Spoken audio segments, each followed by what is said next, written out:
Stone Age beliefs focused on animals, nature, the changing seasons, and the movements of the sun and moon.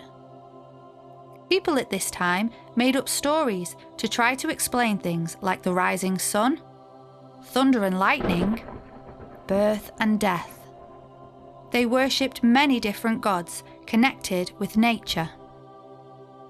Hunters tried to speak to the spirits of the animals they were hunting. Towards the end of the Stone Age, Neolithic Age, and towards the Bronze Age, people built tombs for their ancestors because they believed that even after people had died, they still had an influence on the living. These tombs were made of huge boulders called megaliths.